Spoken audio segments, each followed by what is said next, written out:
2013年第10題有4種 solution W, X, Y 同 Z。Arrange 4個 solution in increasing order of pH， 將 pH 由細排到大。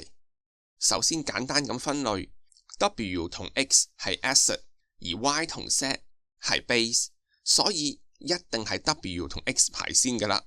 佢哋兩個都係 same concentration， 仲要都係 strong acid。